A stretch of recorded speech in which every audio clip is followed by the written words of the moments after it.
Great tune. Great tune. I think I cut you off a little bit. I just got too excited. It's been a while here, buddy. So let's roll right into pod number 7. Hoagie from Chicago. SV in Windsor, ready to do this. Let's go. Let's rock and roll. All right, bud. Take us through the recap here. Yeah, last week just talked about a few things about what social media and what bothered us. That was our key wise, was our bold predictions for the 2015-2016 season. Had some nice... some pretty good ones, right? Yeah, people had some interesting things and led us into different topics like it always does. But yeah, I like letting those topics marinate for a week and you kind of come back with something else that you think about, right? Yeah, no, 100%. And I got a couple things to throw out at you, if you don't mind here, touching on the bold predictions. And some of this I'm hijacking from other things that I've listened to and watched in the past week and just conversations I've had with people. But I know I was giving you some over-unders and point totals for McDavid, Michael, and those boys, right? And I was reading something the other day on the two twins in Vancouver and how they were talking about how they're still playing at a high level. I think they just turned 35 or something like that. I don't know in front of me. Something about that, how they're like kind of on that hump, right? Moving towards the back end of their career, but they're still, both of them were in the top 10 in league scoring last year. So Daniel had 76 points, good for 8th in the league. Henrik had 73 points, good for 10th in the league. So 76 and 73, respectively, pretty good numbers, eh? Both of them top 10 in scoring. They're under the radar, eh? I don't know if it's because that's their personality, right? Like they're quiet by nature and they play on the West Coast, right? Kind of weird about two twins playing hockey together. It's just kind of weird. No one's ever seen it before, right? Right. Yeah. I don't know. Yeah, so I don't know what it is, but they're just like under the radar consistently so good, right? Yeah. And so my question to you, combined, since they do everything together, they're like, what's that movie where the guys are the attached at the hip, like literally attached at the hip? What's that weird like Farley Brothers movie or whatever? Fairly Brothers, but it's Fairly Brothers. Stuck on You. Yes, stuck. Isn't it Matt Damon and somebody? Greg Kinnear, yeah. Well, it's one of my one of my favorite scenes. The girl goes to Greg Kinnear's character. She's like, "Can I ask you a question?" He goes, "Oh yeah, well, it's about 9 inches." And the girl's jaw's on the ground, and he's like, the scar on our sides, and we got it removed." Oh, classic. So since they're a pair, they're a tandem. They have been since birth. Over under next year for the Sedin twins combined point totals. So last year 76 and 73. Mm-hmm. Over under on points this year collectively 130.5. Under, just because I feel that they are getting old and they're kind of slowing down. But who knows though with them? Like you said, they're the model of consistency, right? Yeah, they really are. Maybe it's something in the air and the water over there, eh? Because we were talking about like Matt Sundin too, right? Same, Swede obviously, but we had that whole conversation of, and I think you used the exact same words, like model of consistency, right? Yeah, there you go. With everybody's getting all their fish oil over there. Maybe I don't know what's going on. What is it? Vodka? Vodka? That's Russia. I don't know what they're doing over there. But hey, good for them. I'm looking at his numbers right now. Really, really consistent. 1 year at 112 points. Yeah, do you have them both in front of you right now? Are they within, like, I feel like every year they're within, like, 8 points of each other? Oh, yeah. So over the course of their career, are they, like, within, like, 60 points of each other over the span of their career? I think they are, because 881 for Henrik and 915 for Daniel. Holy shit. So, like, literally. So they're within, like, 20 points of each other, yeah. Oh my God! Yeah, well, wow. When they were going to get drafted, they didn't want to come to Canada unless they were getting drafted together, and that's when Brian Burke pulled all the strings and. Oh yeah, pulled the strings and traded up to get the number 2 and 3, right? Yep, traded Brian McCabe and somebody else, and. Yeah, I wonder if they hang out outside the rink like nonstop, right? You'd think so. I don't really understand. Like, are they? I wonder. I don't even know. It doesn't matter. But like, are they married? They might both be married, right? I wonder if, like, if they just never ever do anything separate. Oh, if that's the case, it's getting real creepy now. It's getting real creepy. Real creepy. Yeah, but I wonder, I wonder what it's like. Like they double date back in the day, and then all of a sudden they like, I don't know if they're married or not, and all of a sudden their kids are best friends. Like, all right, take a break, bud. Yeah. Like this is ridiculous. Yeah, their wives must be like, let me think. You gonna ask Henrik? Yeah. Oh, and if you look at their faces, that's exactly what you could picture them saying, right? Yeah. The same facial hair, the same haircuts, like. It's insane. Yeah. It's insane. I don't want to keep using the word, hilarious. But it's a little weird. Well, one more thing though. At what age did twins stop being cute and start being creepy if they wear the same thing? At what age? I don't know. Do the Lanes wear the same stuff or no? They still do. Yeah. Yeah. Okay. What are you gonna do, right? No, I mean, maybe some people never stop, right? Yeah, I know. I can't tell the difference, but if it's not broken, don't fix it, right? Yeah, they have it's weird because it's eerily similar skill sets on the ice too. Zach and Coop, Daniel and Henrik. So it's something to do with being a twin. They just know where each other are on the ice, but that second sense, or what do they call it? Sixth sense? I don't know what they call it. Yes, but... sixth sense. Yeah, we have 5, and the sixth one is the weird one.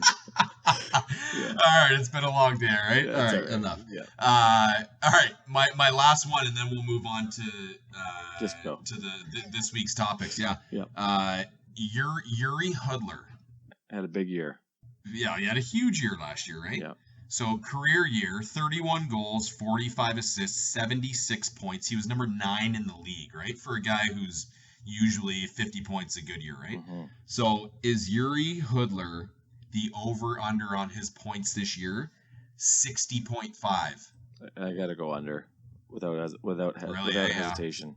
Yeah. There's a lot of ice time to go around in Calgary. I feel like with obviously Sean Monahan is going to be a hell of a player, right?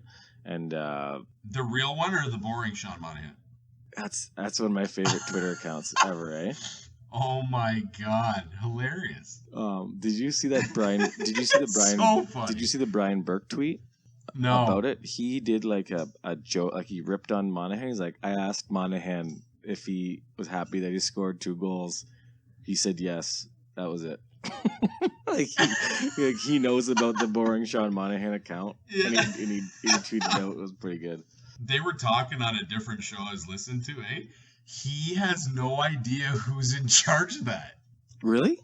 Yes. Do you hear that? No. Because we listen to the same stuff. They had Monahan on as a guest, and they asked him about the Twitter account, and he goes, "No, I have no idea." And they were like, "No, come on, really?" And he goes, "Honestly, guys, I have no idea." He said that he's now just dropped trying.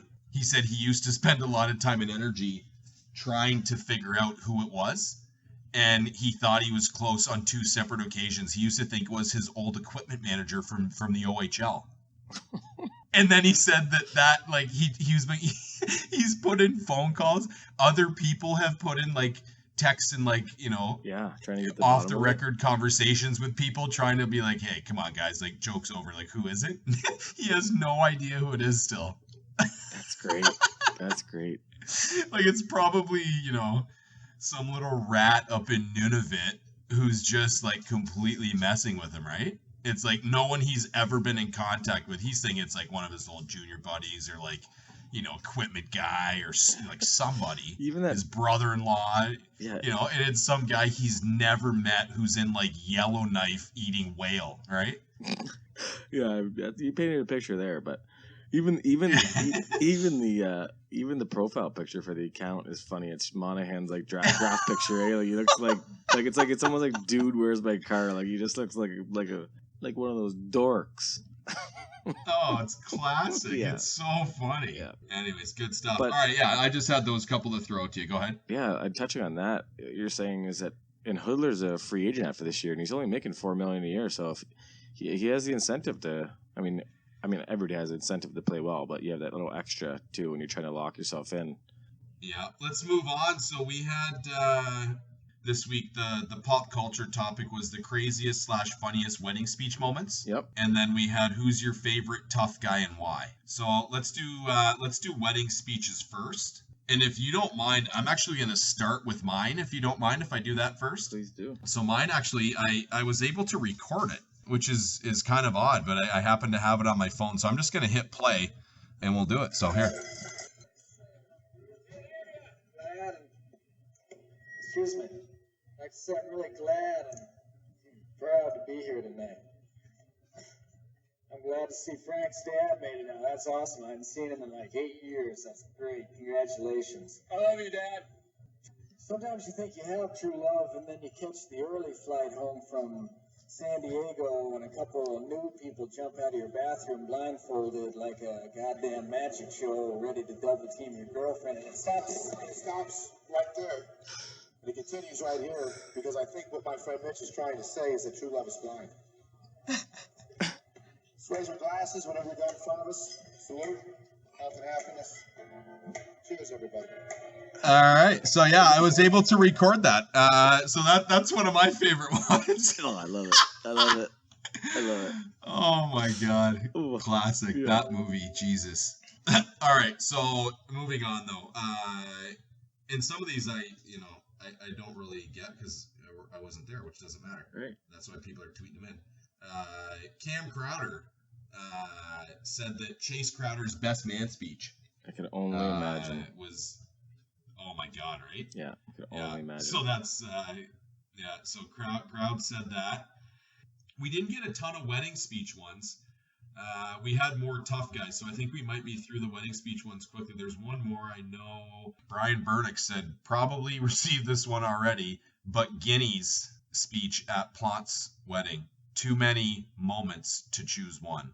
Oh my God, that speech was just like, oh, it was so good. And then it was just like, okay, all right, somebody stop it. And then I think what happened, like, he had like a pause and he was going on a tangent about something, right? He was talking about like... Guinea going on a tangent? Believe it or not, Matt was on a little tangent, and I think he was talking about, like, speaking in code, saying some stuff, and it wasn't even close to being, like, under the radar. We knew, English. Everybody in the whole fucking place knew what he was talking about. And I think there was a, like, Guinea stop for a second, and Dunk just stood up and started clapping, and then everybody just started clapping, and Matt just kind of realized that, okay, time to wrap it up. But, yeah, they put on the SB music, right? Yeah, the big hook came out. I think that was it, actually. Do you have one? Yeah, there's a bunch on our. Like I put it on my Facebook here, and there's a couple little ones I'll pass along. A buddy of mine that I played, he was a goaltending partner of mine, Chris Gabriel, said that he was at a wedding recently where they attached a GoPro to a bottle of Fireball and passed it around. So that's just a pretty cool wedding moment. I could only imagine. But yeah, Plot said some Guinea speech. Awesome. Scott, my stepdad, had a really good speech at my wedding where like he had all these different sayings about like how do you make this marriage last, and I remember that. I remember Scott's, and he made everybody repeat that's what she said after. So it'd be like right. Things are going tough, just grit down and take care of business. It'll be over soon. That's what she said, right? It was really good. There's a bunch of different ones like that. It was really, really good. Yeah. Paul Germanis was the MC. MC. He was great too. He smashed a cup, saying that that's the way you get us to talk, and he never warned the staff there, and it was just people were just dying laughing. And the real reason why I came up with this topic is because last Saturday we had Shush's wedding. Yeah. And his best man, leave his name out of it because just to be safe, really. He started off by talking to the maid of honor, and I can't say what he said, but the word bean was involved in hood. It was ridiculous. The whole place was like, what are you doing? And then he one of our buddies was there too, and he's like, he thanked his wife for letting him come to the wedding. Like, just totally chirped her in front of everybody. It was one of those, like, you just almost like nervous laughter, but it was really good. I mean, that's just all in good fun, but it's hard. You get that long day of drinking, right? I mean, the first drink on your wedding day is cracked before noon, and then you're telling a speech at 7:30, 8 p.m. to a bunch of people, and you just you get up there and it gets a little loose, and you start thinking about you're calling audibles. You can plan all you want, but you're really just almost going off the cuff, right? Huh. What else? What else is up there? These are all on the Facebook page. Yeah, it's pretty good though. I mean, let's move on. Those are some good times. I mean, I'm sure weddings have changed so much though, right? I remember being like, you go to a wedding when you're like 22 and it's like just a disaster, right? Oh God, yeah. Just a complete disaster. Now it's like, okay, let's have it's a good like time. It's like you've never seen booze before. Oh, I know. Right? Yeah, like you used to go to weddings and pretend like you had $2 to your name and you'd never seen a drop of alcohol. Yeah, like you're going to the chair. Right? Oh my God. Head into the chair, Jesus. Have a good time, and you just lose track of how many shots you're doing, just nonstop boozing, dancing, sweating like a monkey, and just then the next day the total write-off, but who cares, right? Oh, hilarious. You know who's famous for used to be, even at a young age, is Booze, my brother.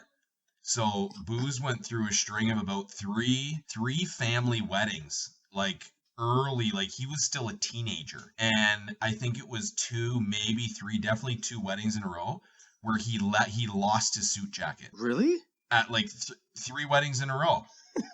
Yeah, just like a yard sale. Gone. No, just like gone. Like gets in the cab, or Marsh driving the minivan home after the wedding, and Booze is in there with his his tie wrapped around his head like a ninja band. Yeah. And no jacket, and Marsh going down Riverside Drive and pulling over going, "Jeff, where's your jacket?" And Booze is just giggling in the back, no idea where it is, and he goes, "Don't worry about it." She's like, "Well, no, that's the jacket to your suit." "Yeah, whatever, I'll get another one."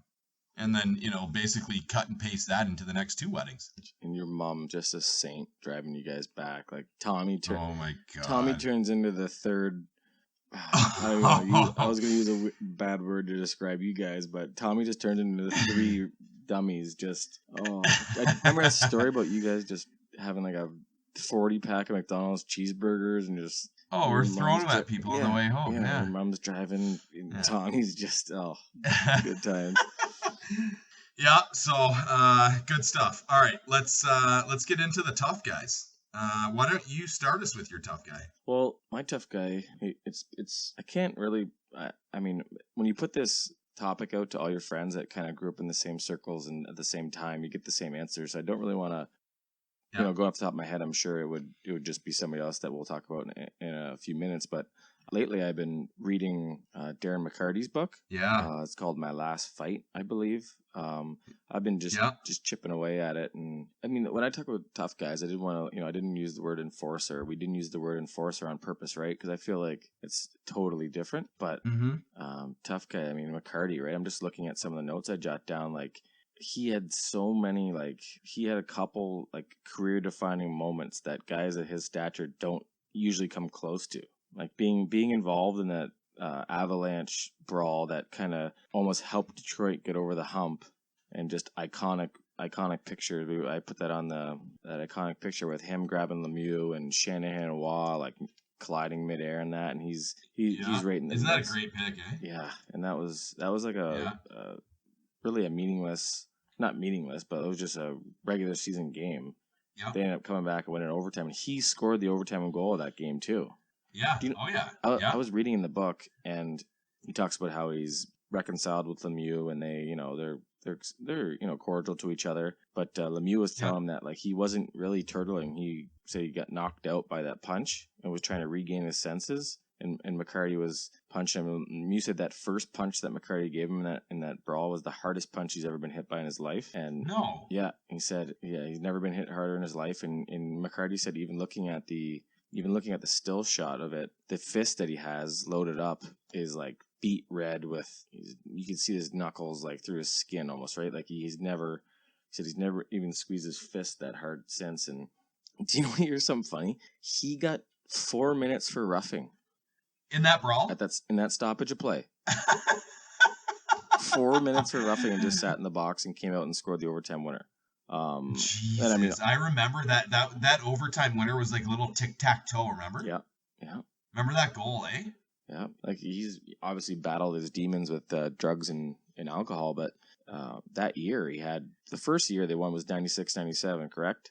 Yes. Yeah. He had 49 points. He had 19 goals, 30 assists, and 126 penalty minutes. So pretty good. I mean, and then again, he scored that unreal goal where he toe drags Yanni Niedema and then goes around Hextall, and he does like the 360 spin into the glass. I mean, it's tough for me to talk about this because I hate, I don't like the Red Wings at all. Yeah. But I mean, McCarty reading this book, a lot of respect. Those guys that they go through so much psychological trauma. I think not just physical. Taking punches. Like, I'll make this quick. Sorry, Hogan. I'm just kind of hijack this thing here. But look at this list of players, right? Guys that were considered tough guys and passed away early, like Steve Monador was 35, John Kordic was 27, Wade Belak was 35, Rick Rippon was 27, Derek Bugard was 28, Proby was 45, and then Todd Ewan that just passed away. He died of a self-inflicted gunshot wound. He was 49, and those something's going on, right? I just don't feel that it's... Yeah. It's hard to explain without like being like really general and really, jump to conclusions. But obviously, we don't know what the problem is with these guys. Yeah, well, there's that group out in Boston doing all those brain studies, on the NFL players, and they're doing it on NHL players now and boxers, and they're doing it on some professional wrestlers, and it's getting pretty crazy with this stuff that they're finding, So yeah, there's a whole bunch of stuff like definitely a connection. Yeah, Ewan's family today said they're donating his brain for study. Yeah, which is pretty intense. Crazy. There. But so I mean, kind of a Debbie Downer there. We're talking about tough guys and how good they are, but I guess it comes part and parcel. Comes with the territory. It's true. Yeah, it really does. You know who? Kind of a neat thing. Again, piggybacking on that and hijacking your story, Dan Carcillo, Carbomb, right? Yep. King City. Who played with the Hawks. Yeah. Is he really? Yeah. Yeah, King City or Dunk. So he just officially announced his retirement a couple weeks ago. Right. And he's settling in Chicago. Him and Montador were best buds. Yeah. And so he's done a lot. Like his day with the Cup, he held a fundraiser for Montador, and they had the jersey, Montador's jersey over the Cup, blah, blah, blah, all that stuff. So it was kind of neat.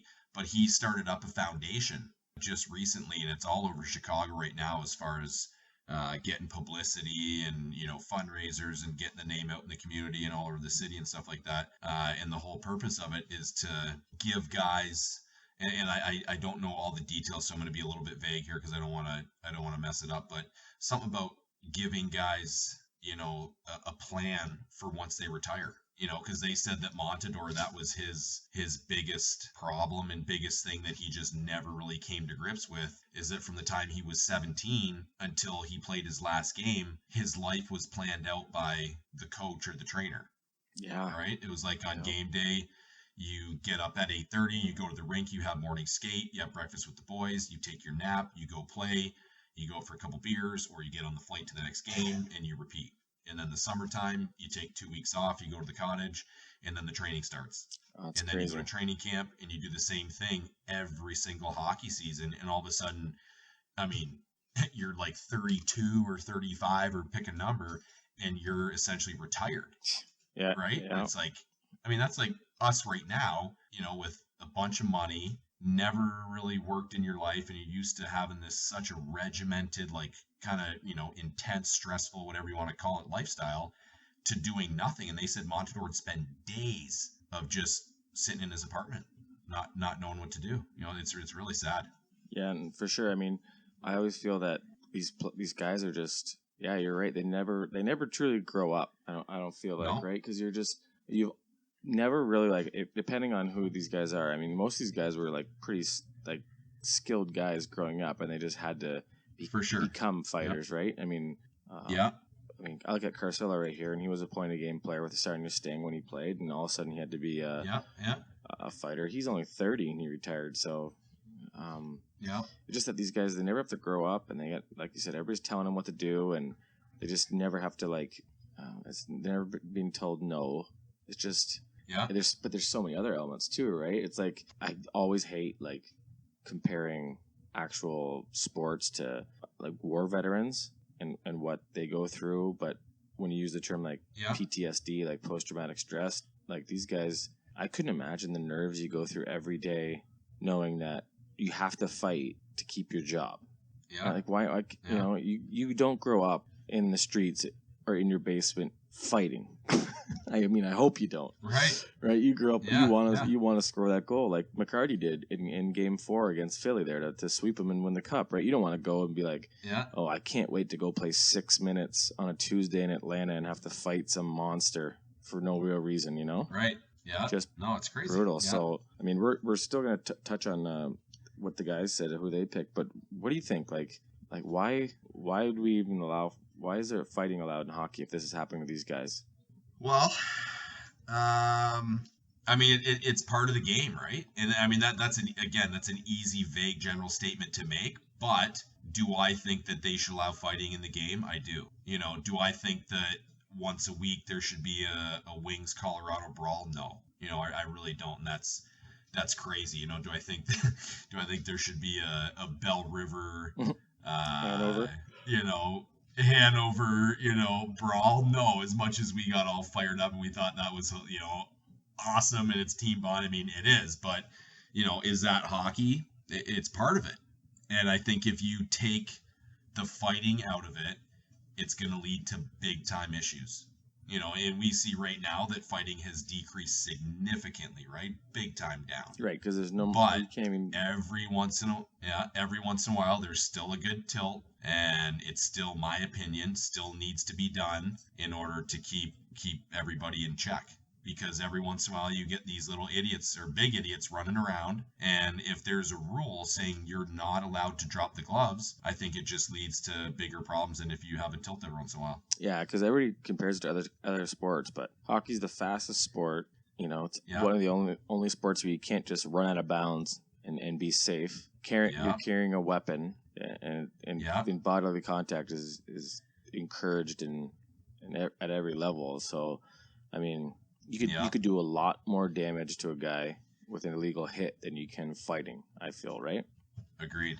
Yeah, absolutely. But I think But I think by the way that we're getting, like, the league has got rid of that prototypical, like, I love him, but enforcer. like a Colton Orr guy, you're never gonna see those guys again. So I think by doing that, it almost helps get rid of because I mean, fighting's got to be down, like, half a fight. Oh God, there used to fight a game, right? Oh, there used to be like 2 or 3 every game when we were growing up, right? Yeah. Oh, it's crazy. Now it's a rarity now if you go to a game and see a fight.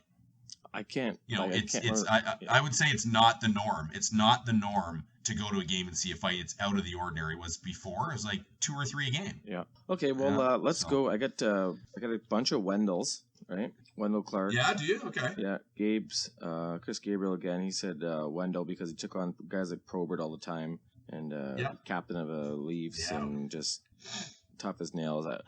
We always remember that hit behind the net on that poor guy from St. Louis, right? One of the best ever. Dunk also says Wendell, but he says you got to give it to Ty Domi, about 5'8", and just fighting guys that were gigantic and just couldn't do it. I just couldn't do that job. I mean, here's another shocker. There's another shocker right here, Hoagie. We're going to put this under the Mike Plant file. He picks... Who do you think Mike Plant picks as a current tough guy in the NHL? Oh, God. I have no idea. Oh, he picked Otter. Did he? Yeah. Did he? Oh, yeah. Yeah. I saw him on Saturday night, eh? Did you guys... at the United Center? Yeah, we went to the game and popped back down after for a quick chat. It was good to see him. He's a beauty. Yeah. He always makes time for the boys, whatever city he's in. So but true, like Plant said, current tough guy. He'll fight. He fought all the time when he started the show. He still he always gives 110% every shift, finishes all the checks, and he could help you out. So, I'd say that would be. He's going to be more of the. That's what the tough guy in the NHL is going to be now, right? A guy like Steve Ott, that there's like that little bit of a fear thing where.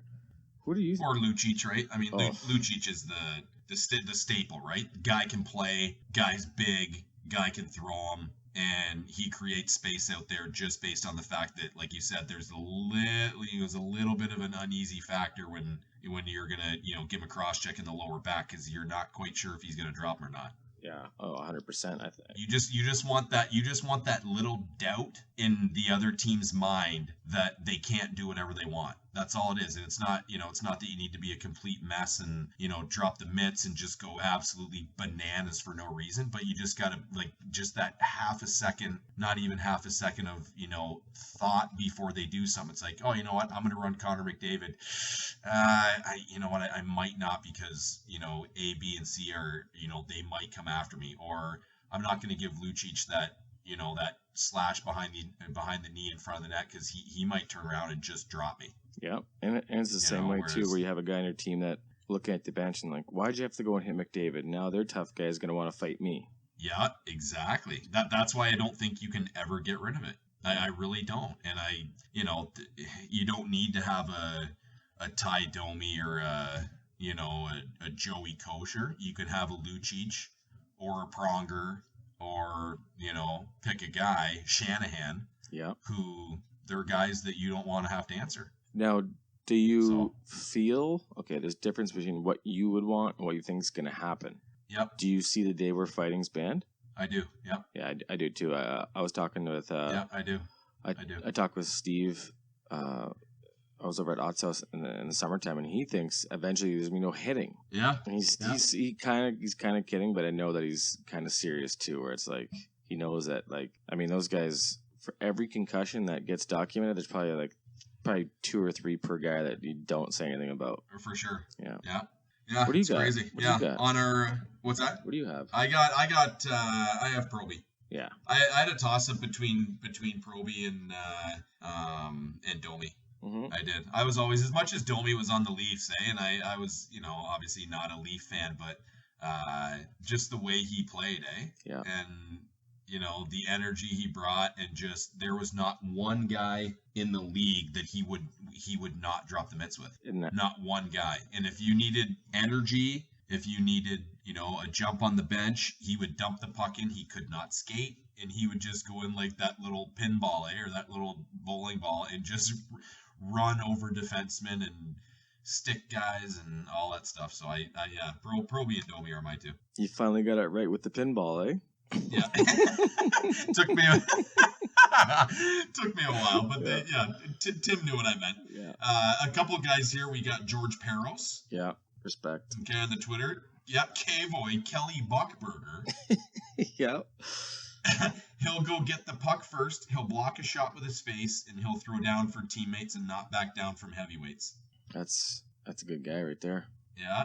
Jimmy St. John, Proby was and always will be the toughest player ever. Essex County tough. Yeah, that's weird though. How many guys from Essex County are coming out fighting? Colin Jones, Probert, bar none. Could punch equal with both hands and catch guys skating to the bench after a long shift to dance. T from Melbourne. Proby, tough as nails. Gave her on and off the ice. Had decent mitts. Windsor boy.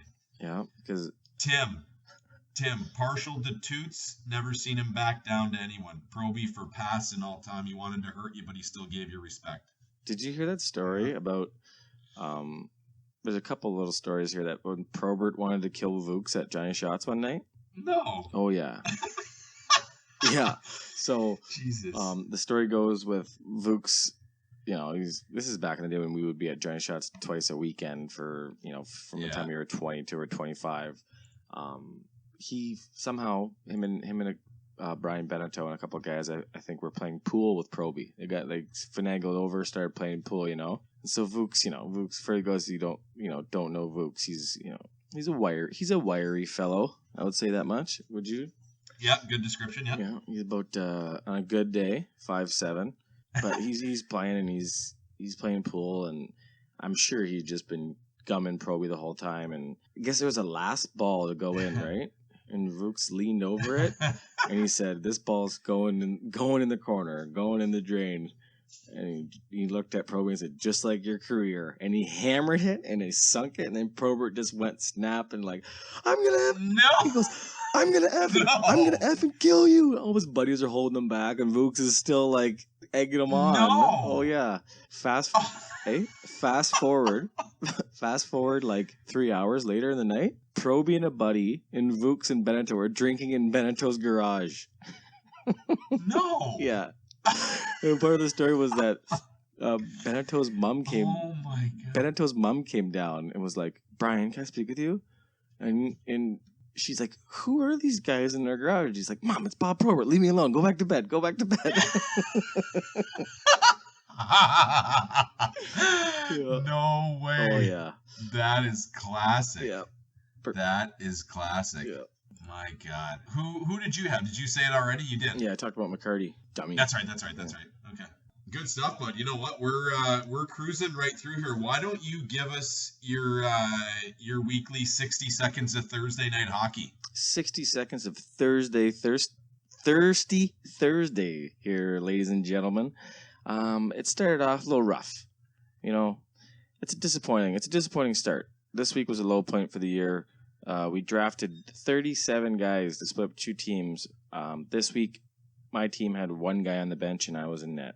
We had our 6 guys were high talent, but the other team had 10 guys, 2 lines, and they were coming for blood. They did not care that we were short guys. They were gonna get their points, get their licks in while they can, because I think when everybody shows up, they know it might be a little different. But this week it was we got up early 2-0, and then fatigue set in, and we just couldn't hold them out. I think we lost like 9-4 or something like that, maybe. But I got peppered pretty well. I'm using these old goalie skates that Huntley gave me, because Scott gave away my goalie skates when I moved out. Nice. Yeah, so I'm using these old skates that Huntley got literally 18, 20 years ago. And so literally, so my right ankle's a little swelled up from all the ups and downs, but it was a drubbing. Hopefully this week's a little better, but there's Thursday night hockey in a nutshell there, and the boys took care of 4 cases after, so it was always a good time. Perfect. Done. There you go. Done and done. Awesome, man. Good stuff. Well, let's roll into our next segment here.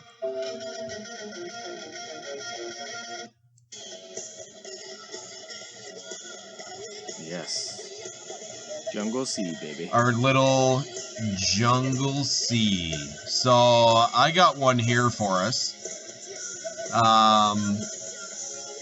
And this one is actually not one that I was part of. I was in the barn, but I was not actively involved in the game, but I witnessed it, and so that's it'll give you an idea of the league and the view. So anyways, I get to the game early, and I am not of junior age yet, so I'm like Pee-wee Bantam, something like that. So I go to watch a junior C game. I'm like, oh man, I hope one day I can play at this level. He's like, because my uncle always coached Bell River A growing up. Yeah, probably not, right? And so he would always take me on like a couple bus trips a year, and he'd let me remember like PD days when you're a kid, right? You get you get a Friday off, and so BR used to have Thursday night like 9:30 or 10 p.m. practices every Thursday night, like when he was coaching.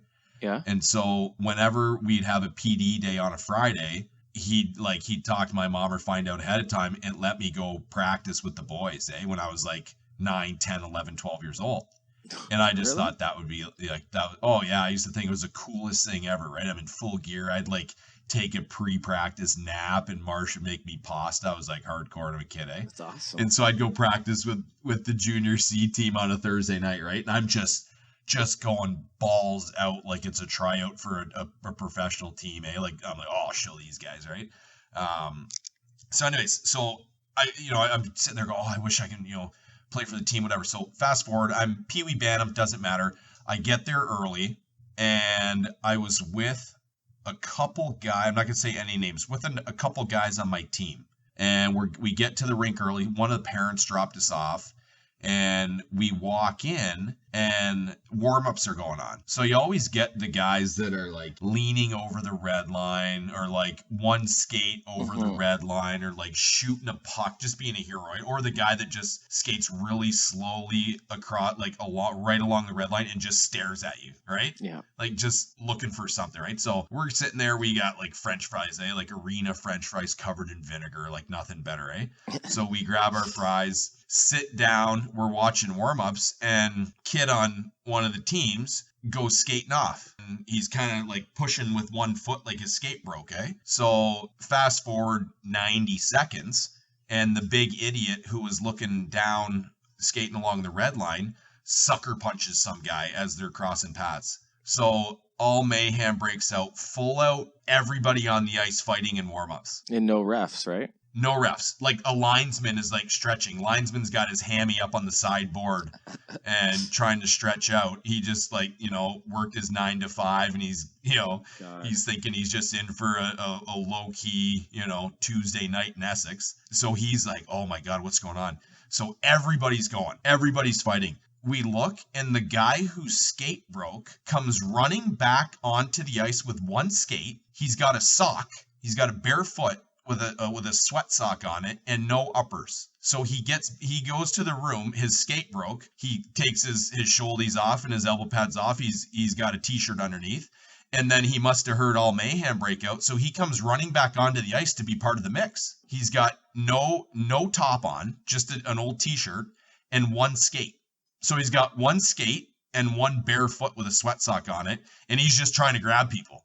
It was the funniest thing I've ever seen. It was the funniest thing I've ever seen. I'm like, first of all, he could have got his toes cut off. Oh yeah, right. Sure. I mean, guys are just skating.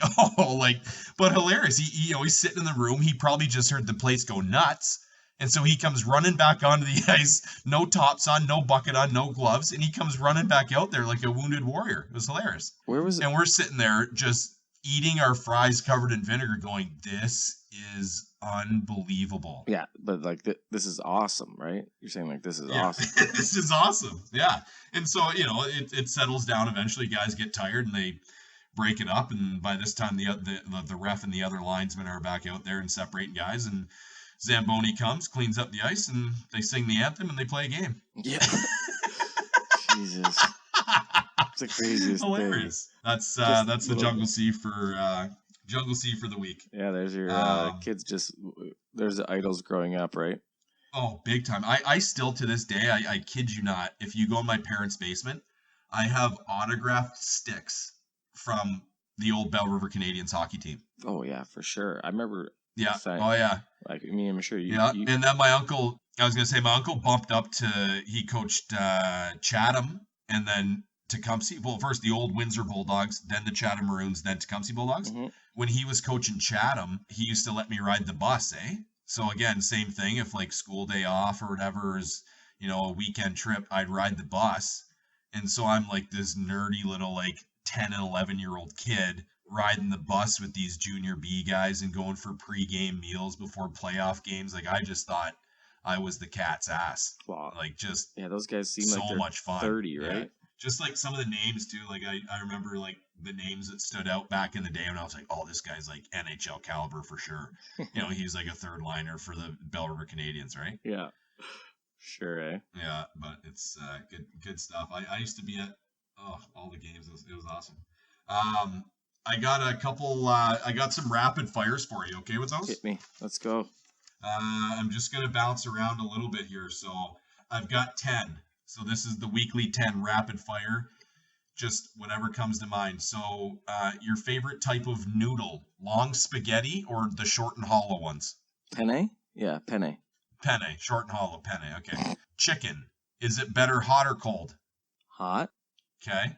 Ranch or blue cheese? Neither. The hell's wrong with you? What do you got that? What was that sauce that you dip the little Vooks little sausages in? Chubas? What is it? It's Bubby sauce in their chivops. Chivops. Yeah. Chivops. I thought it was ranch, but anyways. Yeah. Neither ranch or blue cheese. What do you put stuff in? What do you mean? Like what? It's not a trick question. Just okay. Ranch. Move on. Okay. Better temperature to go for a run outside: 97 or 34? That's Fahrenheit, folks. That's Fahrenheit. 34. Okay. You're building a team today. Which stall are you going to pick, Eric or Mark? Mark. Who's the next Tigers head coach / manager? Manager in baseball, I guess. Brad Ausmus. He's coming back next year. No, is he? Yeah, they said yesterday he's coming back. Next question, because it was stupid. Wah. Who's the more famous MJ, Jordan or Jackson? With which demographic?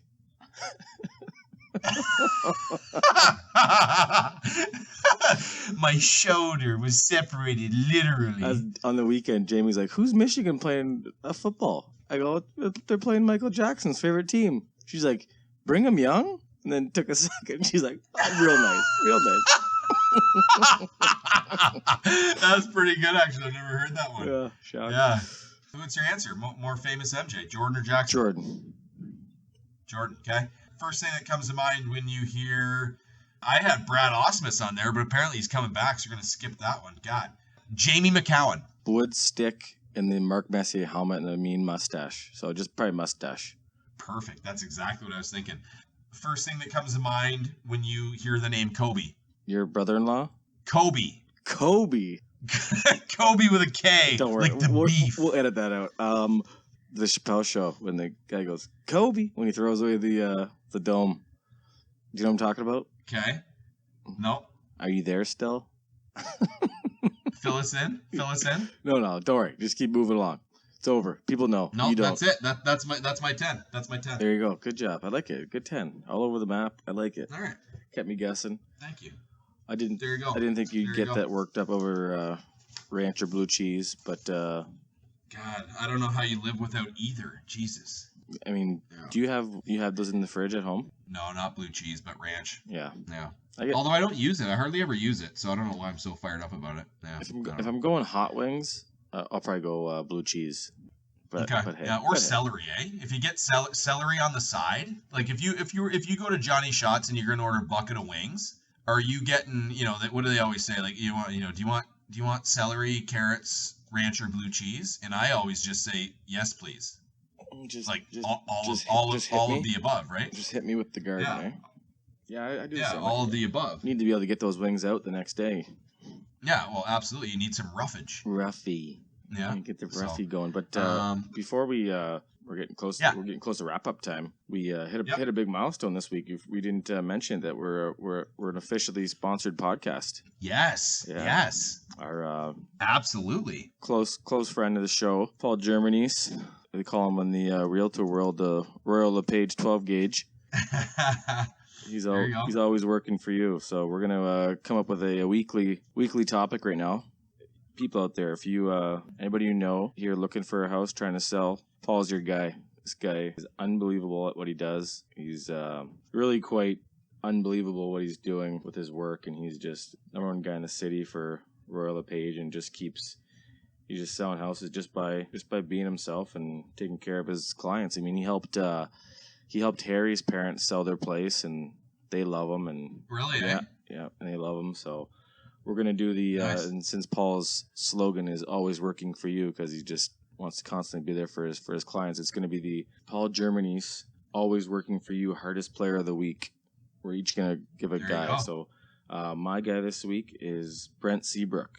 Nice. Usually you wouldn't go hardest working guy who just got rewarded with, I think, $56 million or $54 million.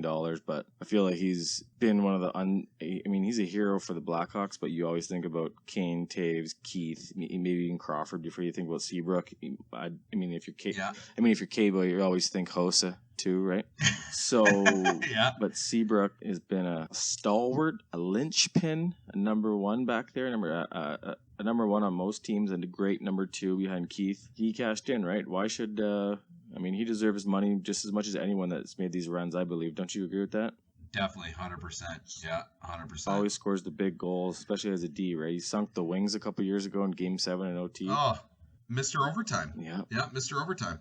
Yeah. And he plays he really is. He plays a rough brand of hockey, so that would be the very first Paul Germany's always working for you hardest player of the week award from me is Brent Seabrook. Hoagie, who do you got for yours? There you go. You got one for you from? So for my Paul Germany's always working for you hardest player, I have Bo Horvat. Really? And I actually watched this is going to really make me sound like I've got a lot going on for me and I'm really cool, but I watched their preseason game last night on DVR, and Bo Horvat was all over the ice, dominating. He absolutely dominated the game. Yeah. And I think that he is going to be on our national team one day. Really? I really do. I think that I don't even want to use this comparison because I think it's pretty bold, but maybe a better way of saying it is a poor man's Johnny Taves. That's what I think of Bo Horvat. I really do. I think that he is. I think that he's phenomenal. I've watched him since he was in midget and in junior, and I've always thought that he was just one of those guys that, he always grew up in Domi shadow, and guy's shadow's little Domi. Yeah, Max. Where he wasn't always the top scoring kid on the team, but he was always the captain. Yeah. He still put up some points, but he was always the guy on the ice in the final minute. When you're up a goal, he was on the ice in the final minute when the game's tied. So he's definitely your type of player. Yeah, I think he's awesome. And watch him the other night was pretty awesome. So anyways, not to beat a dead horse, but Bo Horvat is my selection for this week. So there you go. Okay, folks. We'll continue listening for our Paul Germany's Always Working For You segment. Couple things though. Let's go back on that. I just feel like, you shouldn't, I don't think. Obviously the naked eye, you could tell like Bo Horvat, like raw talent, skill, everything, right? But these training camp games are just pretty brutal. Oh, they're horrible. They're horrible. Yeah. Like I went to my brother's house on Saturday night. We're gonna have a couple pops and watch the Leafs play, and it was like, this is like just the worst, right? And so I feel bad. It's tough, right? Because we were talking about this all the time. Those guys that try out. And they get kind of caught between like tired veterans that don't want to push it because they know their bodies. Then you're playing with young guys that have no chance of cracking the roster, so they can't make an NHL play. And you're stuck out there with them trying to earn a job. So and it's just guys are worn down, right? Because it's like no matter what you put yourself through in the summer, I think training camp's a whole other animal. But it's tough. Yeah, very tough. Kudos to Brad Boyes. Got the deal with the Leafs. Gets to play at home in front of his family after all those years. So that'd be pretty cool. Good for him. Do you have a second for? I want to tell a quick 1 minute story. It's pretty funny. Yeah. It's my godson, my nephew Rowan. It's funny. It's like a light switch went on like 2 or 3 months ago. That he just loves playing sports now. All he wants to do is play hockey or play baseball. And it's pretty neat. And my brother actually showed him the brawl tape. He's in grade 1. He just started grade 1, so he's like 6 years old. Jesus. And Kyle's like on the way to hockey. He's like, "Daddy, I'm gonna get in a tilt like Uncle Shawnee today." So he came home and he was talking to Reed Ashton. You probably want to remember that name because I'm sure he's gonna do something in hockey because he's pretty good for his age. But Rowan was telling a story about his hockey. He's like, "Yeah, Reed, I got my first tit today at hockey." And Reed's like, "Oh God." He's like, "What do you mean? What's a tit?" He's like, "Oh, it's when you battle a guy like my Uncle Shawnee did in the brawl tape." And then Danielle was there. His mom was like, "Rowan, I think you mean tilt." got my first tit this week. But yeah, good for him. Young kids. Well, hopefully that's not too far behind. It's like that scene from Slapshot, eh? I saw a kid and he just wound up and just cracked that guy. Killer Carlson, eh? He's like, well, I assume the kid's gonna do it anyways, Bad upbringing in the home is all.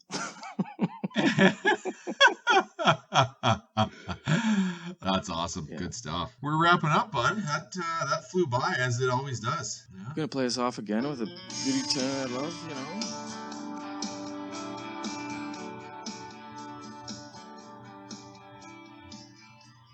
Tragically hip fly, so we're gonna fly. Gotta shut her down, Hoagie. So gotta shut her down. All right, well, we'll get this thing out quick. We'll get some banter back and forth with the boys on the Facebook and on the Twitter, and we'll throw out a couple new topics for next week.